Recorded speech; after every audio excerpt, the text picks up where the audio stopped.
All right, welcome to this sixth flow in the Pigeon series. Today we're going to be doing another floor practice. There will be a little bit of cat-cow, so again, you might want a bit of a towel for under your knees for a little bit of cushioning. You may want a yoga bolster or some blankets and pillows or cushions to rest on for a supported deer pose. And I would also suggest having a couple of yoga blocks nearby for some low lunges, half splits, and supported bridge. Okay, so without further ado, let us get started. So we're actually going to start off on our backs, but we're just going to have one of our blocks nearby so that it's within reaching distance for a supported bridge that we're going to do before too long. So I'm going to move this to the other side.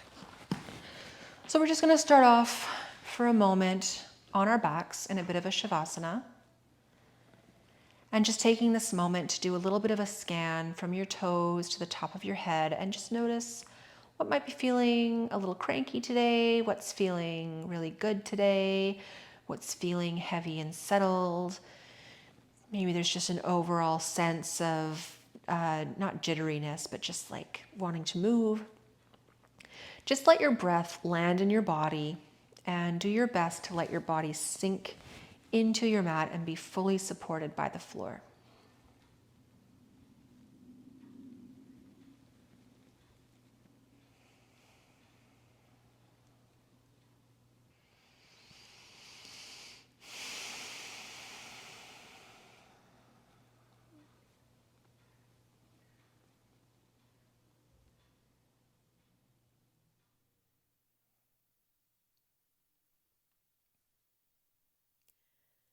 All right, we're going to bring a bend into the knees.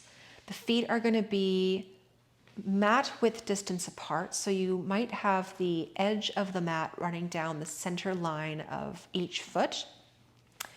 And we're just going to start letting the knees fall over to one side really gently, really gracefully, with a bit of control. And then we're going to let them come up and over to the other side.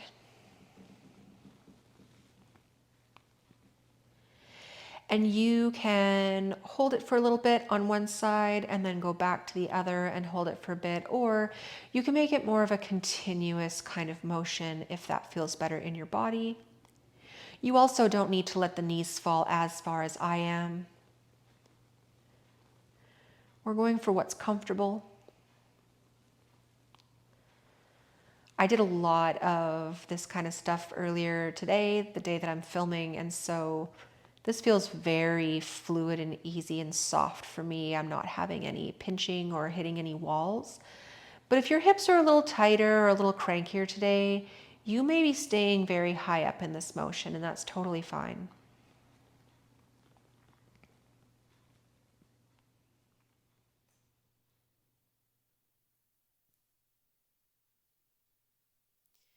Just noticing as your knees go side to side what happens through your pelvis. One side lifting, it starts to spill into the low back. You're starting to go into just a little bit of a spinal twist, a little bit of side flexion, mostly twist.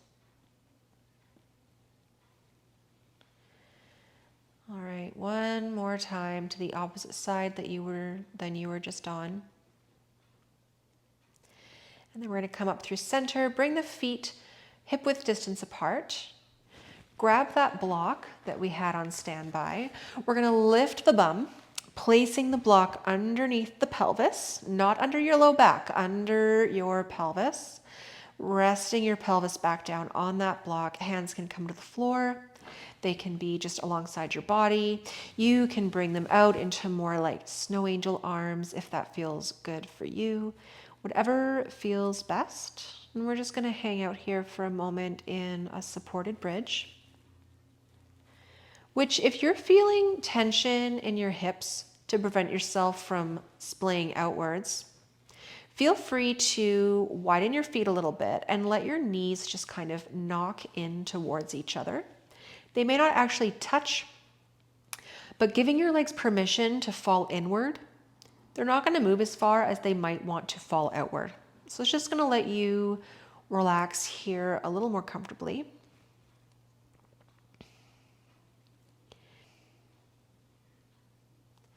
Yoga practices are all just really suggestions.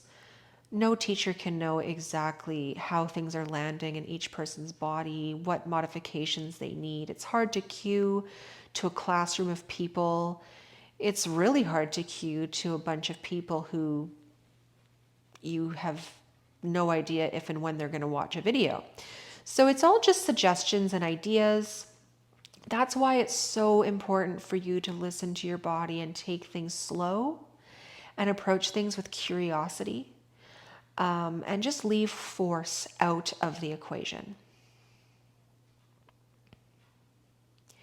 So let's bring the knees, the feet back to hip width apart if you changed them.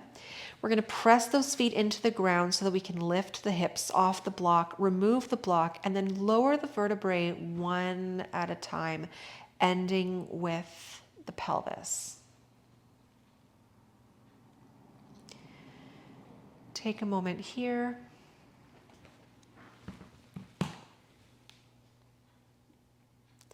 And then we're going to get ourselves up into a seated position for seated figure 4. If from past experience, you know that seated figure 4 is really hard on your wrists, just stay here on your back, bring ankles to knees. Here, you can lift that supporting foot off the floor to bring everything in towards your chest. But for the sake of being able to scoot that bum as close into the foot as possible, if your wrists will allow, we are going to do this seated. So right ankle to left knee. And we're just going to start to scoot the bum in closer to that left foot. So each time you scoot, just take a moment to stop and pause and breathe and notice how things are landing in your body. If you've gone too far too fast, if this is a good stopping point for you, or if you want to go a little bit further.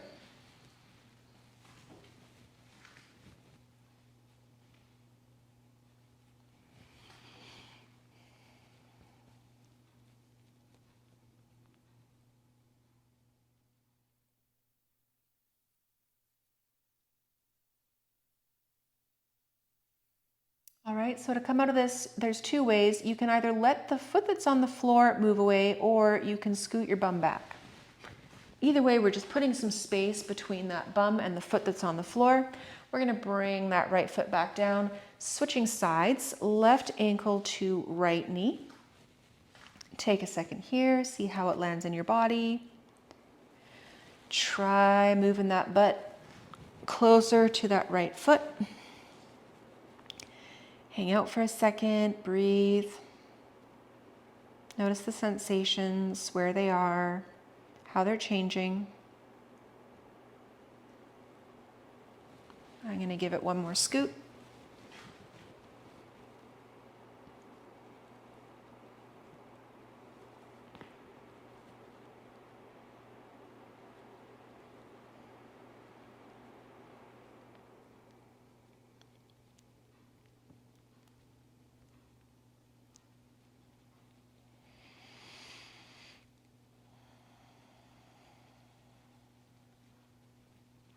All right, we can back out of that. Bring that left foot back down. And now we're going to get ourselves onto hands and knees. So again, no fancy transitions, just do what you gotta do. Coming into a tabletop position. Okay, so finding that neutral spine, hips stacked over knees, shoulders stacked over elbows and wrists. Full palm contact, weight of your body going through your full hand, including the lengths of your fingers. Elbows are strong, but not locked, not hyperextended. Shoulders are strong, pushing away from the ground, creating some space between your shoulder blades and the spine, keeping the shoulders low and out of your ears. Neck is long, okay? And we're just going to inhale to cow. Again, watching the integrity through your hands, wrists, elbows, shoulders as you shift from cat and cow, exhaling into cat.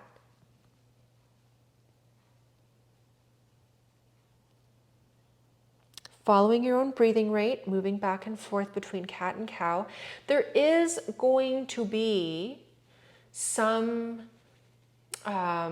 response through your arms as the shape of your spine changes, as your weight shifts, but can you avoid losing that integrity that we started with in table pose? Keeping those shoulders out of the ears, keeping that space in the joints, keeping some of that energy pushing you away from the floor, keeping those elbows supple but strong, not locked, keeping that weight through the full hand rather than just dumping it into the heel at your wrist. Okay?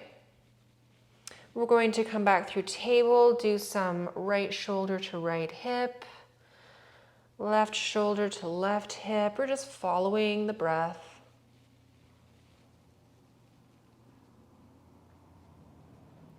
All right, I need to grab my other block here. I left it way up top. We're going to get set up for another low lunge half split. So, once again, stepping that right foot forward, sinking into that low lunge.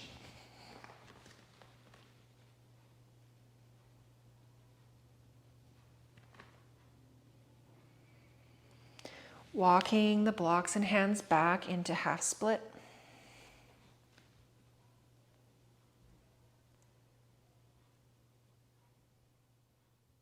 Coming forward into low lunge.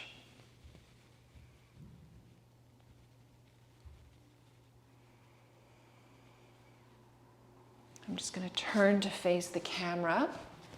So we're still in low lunge. I'm just going to turn to face the camera so that when we come into lizard, you have a different viewpoint. Coming back into half split one more time. Okay.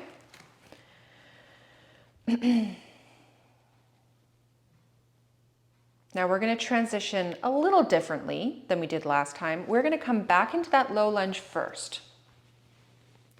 We're going to bring the block in hand inside that right foot. We're going to heel and toe it out. We're going to get that block stacked under. Now, I know I talk a lot about not locking your elbows, and from this angle in particular, it probably looks like I'm doing just that with my left. I broke my left arm as a kid. It did not heal properly. It looks a little different than the average arm. Please ignore it. Okay, so now that we've got our feet a little wider stanced, we're going to roll over onto that outer side of the foot. Not an I rolled my ankle way, but just in a controlled way.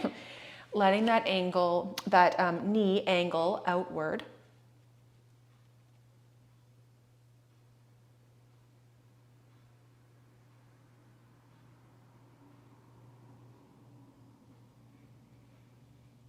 All right, we can bring that knee back in.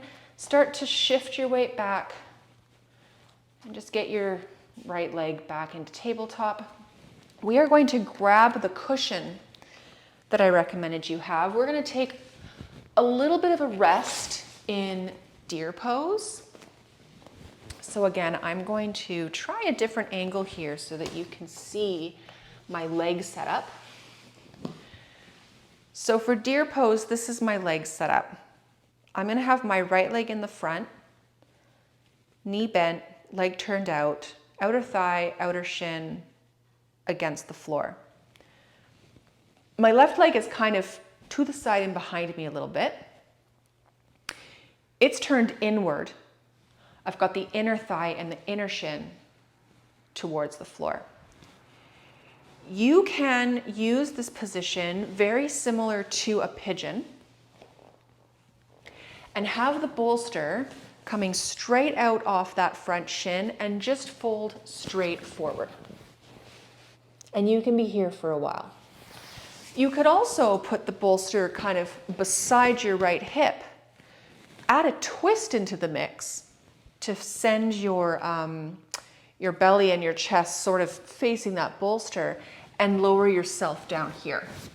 It just depends on what you want to go for. I'm kind of craving a twist, so I'm going to do the twist, but you don't have to if you don't want to. You can also stay more upright. And like I mentioned in a past video, If while you are slowly building up your capacity for pigeon, you are in a yoga class, say you go to yoga classes, and they call for a pigeon, you could do sort of a pigeon like this with deer legs instead. It's sort of just an alternative way that you could go about it.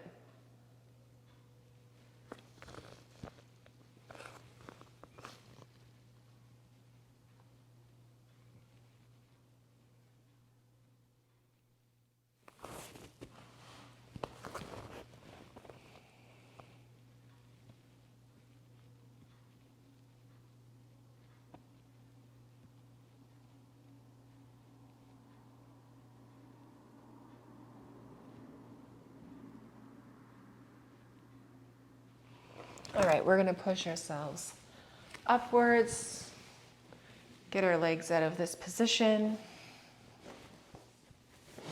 And we're gonna come back to our hands and knees, revisiting that flow to your own breathing rate through cat-cow, table, and eventually some C's for some side flexion. So just again, check in with getting yourself lined up to start, getting those arms really set up well, and inhaling to cow, exhaling to cat. And just switching it up however you want to, whenever you want to, at whatever pace you want to.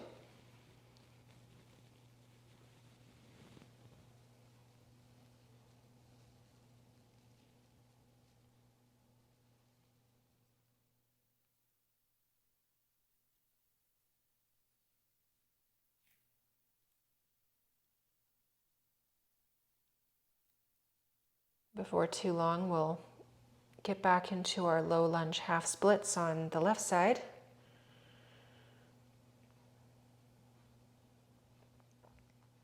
All right, so you can find those blocks. Get yourself ready for low lunge, stepping that left leg forward, sinking into it.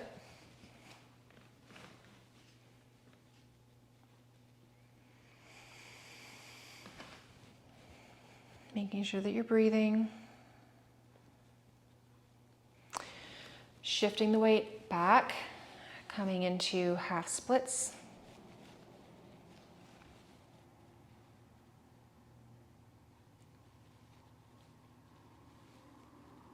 Coming forward into low lunge.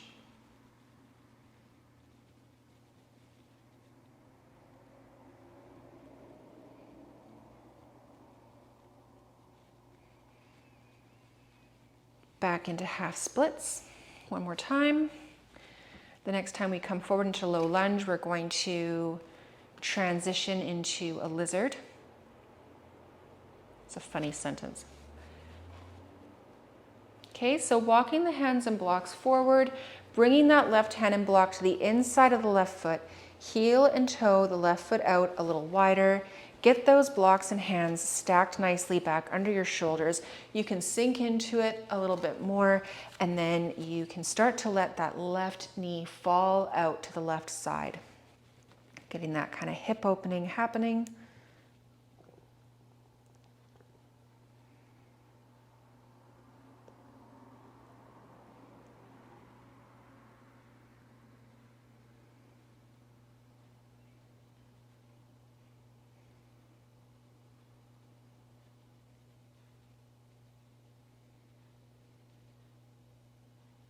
All right, we're gonna bring that knee back in, foot flat on the floor. Start to shift your weight back, get the blocks out of the way, wiggle your foot in. Coming back to hands and knees for a second. We're gonna grab that bolster again, and we're gonna visit deer pose on this side. So this time, the left leg is going to be in front, turned out, outer thigh, outer shin on the floor. Right leg is to the side, kind of behind you, turned inward, inner thigh, inner shin, down touching the floor. And again, you can choose if the block comes straight off the front of that left shin and you just simply come into a forward fold, which would be much more pigeon-like, Or you can also have it come off the thigh knee on the left and turn your body to face it and fold forward from there to get a little bit of a twist into the mix.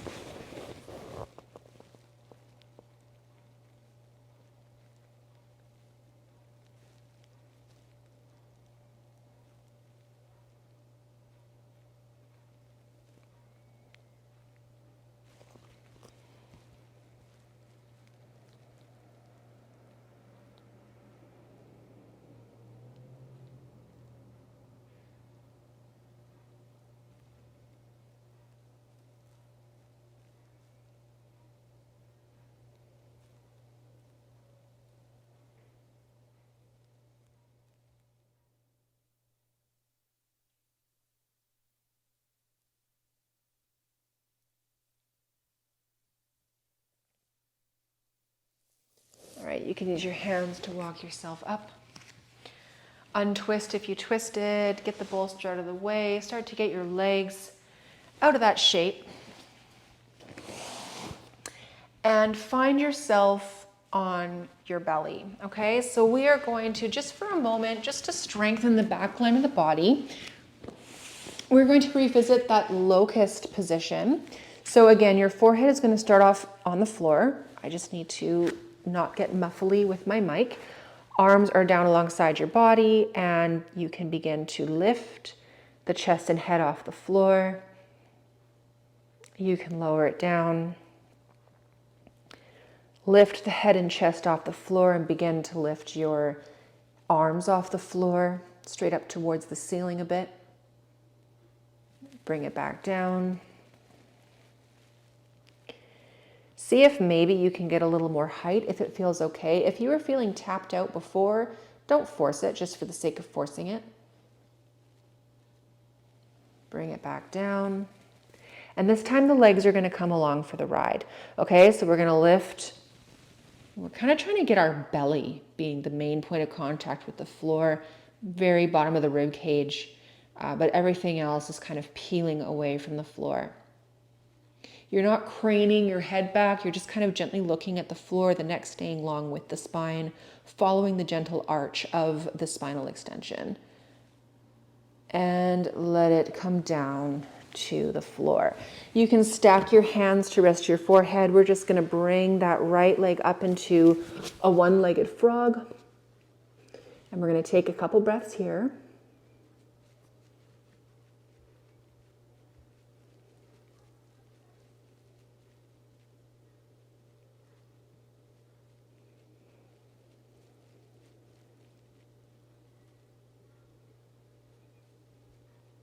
Letting that leg slide back down. One more time, we're going to lift into locust. See if you can hold it for 10 seconds longer than you did last time. Whatever your personal best was, whatever it feels like. 10 seconds can feel like a long time.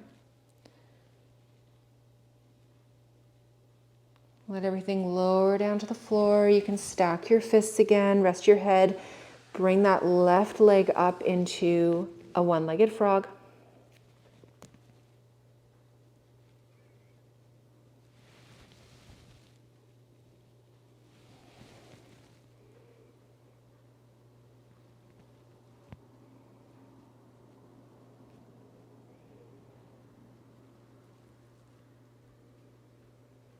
Slide that leg back down. And kind of give your body a little bit of a shake, roll side to side a little bit. Let those hips rock back and forth on the ground. Stacking the hands under the shoulders. We're going to come into one last cobra for today's practice.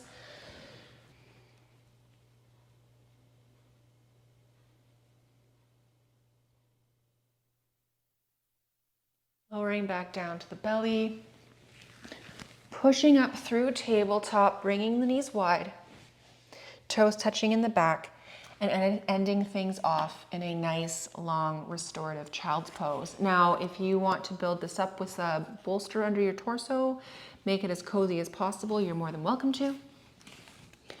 But mostly just notice your breath and let everything settle into the ground.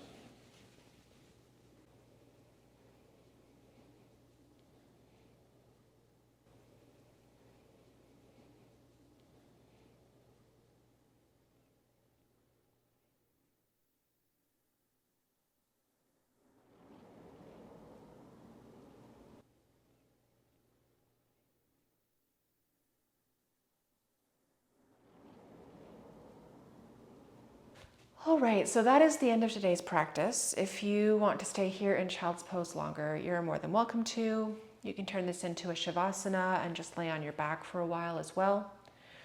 But when you're ready, just start to bring yourself back up to your hands and knees, wiggle some things out, take some breaths, sit down or lie down, and just notice how today's practice has landed in your body. And I will see you next time.